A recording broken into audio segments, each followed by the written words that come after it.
ക്രൈസ്തവ സഭയെ മാത്രമല്ല ആരെയും ആരു തന്നെ എവിടേക്ക് വിളിച്ചാലും ക്ഷണം സ്വീകരിക്കണമോ വേണ്ടയോ എന്ന് തീരുമാനിക്കേണ്ടത് ക്ഷണിക്കപ്പെട്ടവർ തന്നെയാണ്. അക്കാര്യത്തിൽ തർക്കമില്ല. എന്നാൽ വിമർശനങ്ങൾ ഉന്നയിക്കേണ്ട സമയത്ത് ഉന്നയിക്കാനും രാജ്യത്തെ ഓരോ പൗരനും അവകാശമുണ്ട്. അത് രാഷ്ട്രീയ പാർട്ടി നേതൃത്വങ്ങളാണെങ്കിലും മന്ത്രിമാരായാലും ആ കടമ നിർവഹിക്കുക തന്നെ വേണം. ഇന്ത്യ എന്ന് പറഞ്ഞാൽ ഒരു ജനാധിപത്യ രാജ്യമാണ്. അഭിപ്രായ പ്രകടനങ്ങൾ തന്നെയാണ് ജനാധിപത്യത്തിന്റെ സൗന്ദര്യവും.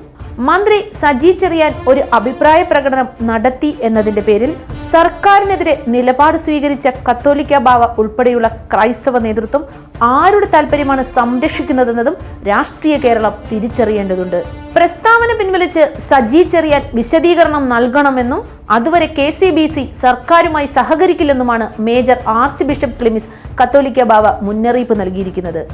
മണിപ്പൂർ കത്തുമ്പോൾ ആ ചൂട് കേരളത്തിലെ ക്രൈസ്തവ വിശ്വാസികളെ മാത്രമല്ല മതനിരപേക്ഷ മനസ്സുകളെയും ചുട്ടുപൊള്ളിക്കുന്നതാണ്.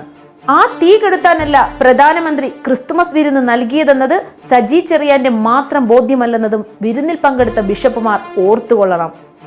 ക്രൈസ്തവ വിഭാഗത്തിൽ പിറക്കുകയും കമ്മ്യൂണിസ്റ്റായി ജീവിക്കുകയും ചെയ്യുന്ന സജി ചെറിയാന് ഇത്തരമൊരു അഭിപ്രായ പ്രകടനം നടത്താൻ മറ്റുള്ളവർക്കുള്ളതുപോലെ തന്നെ എല്ലാ അവകാശവുമുണ്ട്. ഒരു നിയമവിരുദ്ധ പ്രവൃത്തിയും ഈ പരാമർശത്തിൽ ഇല്ലെന്നതും ഒരു യാഥാർത്ഥ്യമാണ്.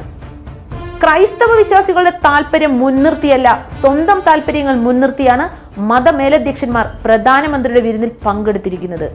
ഇതിലെ തെറ്റും ശരിയും ക്രൈസ്തവ സമൂഹം തന്നെ വിലയിരുത്തുമെന്ന കാര്യത്തിലും ഒരു സംശയവും ഉണ്ടാകേണ്ടതില്ല. മതമേലധ്യക്ഷന്മാരുടെ നടപടിയെ വിമർശിക്കാൻ രാഷ്ട്രീയ നേതാക്കൾക്ക് അവകാശമില്ലെന്ന് പറയുന്നവർ രാഷ്ട്രീയത്തിൽ ഇടപെടാൻ മതനേതാക്കൾക്ക് എന്ത് അവകാശമാണ് ഉള്ളതെന്ന ചോദ്യത്തിന് മറുപടി പറയേണ്ടതുണ്ട്. ബാബറി മസ്ജിദ് പൊളിച്ച സ്ഥലത്ത് ഉയരുന്ന രാമക്ഷേത്ര ഉദ്ഘാടനത്തിലെന്ന പോലെ പ്രധാനമന്ത്രി ക്രിസ്തുമസ് വിരുന്ന് സംഘടിപ്പിച്ചതിലും വ്യക്തമായ രാഷ്ട്രീയമുണ്ട്. അത് BJPയുടെ രാഷ്ട്രീയമാണ്. ഇക്കാര്യം തിരിച്ചറിയാനുള്ള വിവേകം കോൺഗ്രസിനില്ലെങ്കിലും രാജ്യത്തെ കമ്മ്യൂണിസ്റ്റുകൾക്കും കമ്മ്യൂണിസ്റ്റ് പാർട്ടികൾക്കുമുണ്ട്. ആ ഉത്തരവാദിത്വമാണ് സജി ചെറിയാനും നിർവഹിച്ചിരിക്കുന്നത്.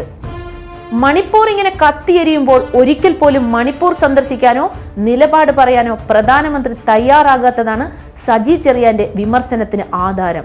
ഇങ്ങനെ നിരുത്തരവാദപരമായ സമീപനം സ്വീകരിച്ച പ്രധാനമന്ത്രിയുടെ ക്ഷണം ക്രൈസ്തവ നേതൃത്വങ്ങൾ സ്വീകരിക്കുക കൂടി ചെയ്തതോടെ പ്രതികരിച്ചു പോകുന്നത് സ്വാഭാവികം മാത്രമാണ്.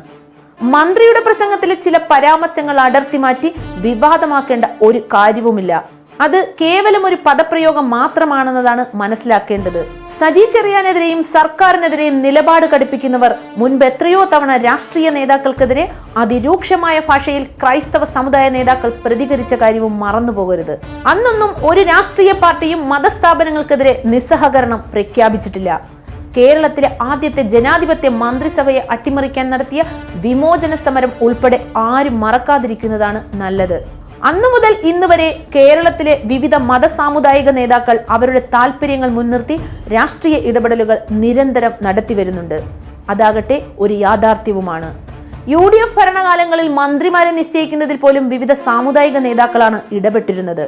ജനാധിപത്യത്തിൽ രാഷ്ട്രീയ പ്രസ്ഥാനങ്ങൾക്കും പൊതുപ്രവർത്തകർക്കും തിരഞ്ഞെടുക്കപ്പെടുന്ന ജനപ്രതിനിധികൾക്കും മാത്രമായിരിക്കണം മതസാമുദായിക സമവാക്യങ്ങളെക്കാൾ പ്രാധാന്യം ലഭിക്കേണ്ടത്.